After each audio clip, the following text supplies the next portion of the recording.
Hey everyone, this is Primetime Vinyl and I'm Nick. I'm doing a response to JC's video over at the Flipside Vinyl. He asked people to show hair metal albums for people who need an introduction into that type of music, that genre of metal, and I wanted to jump on it. I was born in 1989, so I wasn't alive for any of it, but I grew up a huge fan of most of these bands. There's a couple albums that I left out on purpose, like JC did, for other people to show, but these aren't all of the hair metal albums I own. They're just some of my favorites. So let me get started with a band that was actually my first concert ever in 1999. And that's Poison with Look What the Cat Dragged In. My first concert ever was actually Poison, Slaughter, and Dokken in 1999. This album is really cool. It's a little bit heavier than some of their other albums. The title track has a pretty heavy guitar riff on it, but it also has some of their bigger hits like I Want Action on here. Cry Tough is on here as well. So yeah, check out Poison, Look What the Cat Dragged In. Coming up next is, in my opinion, one of the best hair metal bands, even though they came in a little bit late and they get a lot of shit for being the epitome of everything that was wrong with that type of metal. They got a lot of flack on Beavis and Butthead, which a lot of people say actually helped tank their career. And that, of course, is Winger. This is their self-titled album. It's the Friday Music repress, which is on green vinyl. This album is one of my favorites from the 80s. My favorite Winger album actually came out in the 90s, I believe, in its pull, but I don't have a copy of that album.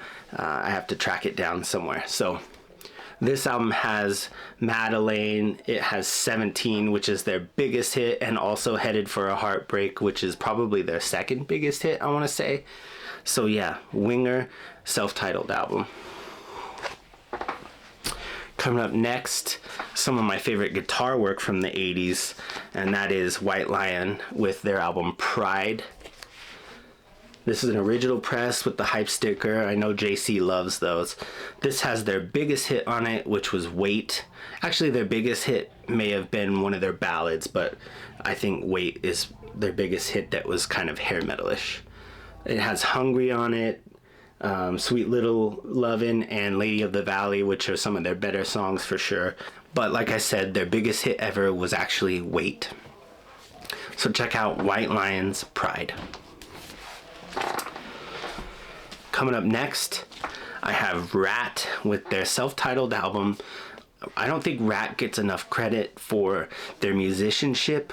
Of course, they had a lot of big hits and they were one of the big bands from the 80s, but I just don't think they get as much credit as they should for their guitar work and their songwriting. So this is their self-titled.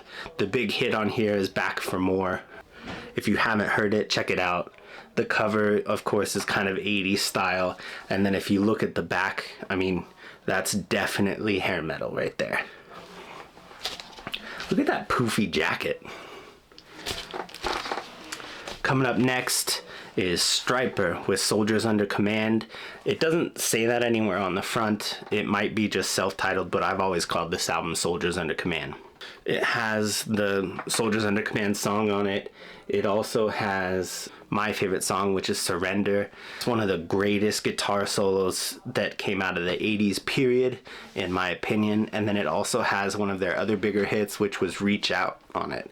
This band is pretty well known for being one of the first really successful Christian acts. They actually used to throw New Testaments into the crowd at their concerts, and of course you can see they've got the Bible verse right there underneath their name. But they have really great vocals, like classically trained, very sometimes high pitched. He hits those high notes really well, and of course, like I said, amazing guitar work. So check it out. Next is one of, I think, the 50 greatest selling albums of all time, maybe even higher than that. And that is Def Leppard's Hysteria. This album had pretty much all of Def Leppard's gigantic hits on it. Armageddon It, Pour Some Sugar on Me, Love Bites, Hysteria, Gods of War. Let me see what else is on here. Oh, Animal, Rocket, and Women. I mean, this is just full of hits. There's maybe one or two songs on this album that weren't gigantic hits. This is, I think, the 30th anniversary press on orange vinyl. Sounds really good. So if you, for some reason, haven't listened to this entire album all the way through, I highly suggest it. Some of the best hair metal era music that exists. So check it out, Def Leppard, Hysteria. And coming up last is perhaps my favorite 80s album ever, and maybe in my top 100 albums of all time, and that is Def Leppard's Dr. Feelgood. This album barely sneaks by. I think it came out in 1989, but of course Motley Crew is really well known for being at the forefront of hair metal in a lot of ways. Some people don't really consider them hair metal, or at least they don't consider themselves hair metal, but if you look at any picture of them from the 80s, they're hair metal. This album is my favorite Motley Crue album. There's a couple songs that are on, Girls, Girls, Girls and stuff that I might like better than some of these songs, but as a whole piece of work, this album is their strongest in my opinion. It's of course got their huge hits. The title track and Kickstart My Heart on here. Without You is on here, but my favorite songs are Sticky Sweet and Rattlesnake Shake. So check it out. This is actually a promo copy. It has the hype sticker, the promo sticker that says Play It, Say It, and it says audiophile vinyl on it. But yeah, it's a white label promo. I don't know if you could see that there, but it says promotional copy not for sale, and it sounds amazing. So there you are, my favorite hair metal albums. So thank you, JC, for starting the thread, and I'm new to the VC online here, so please remember to like and subscribe for me, and that's it. I'll see you later with a different video.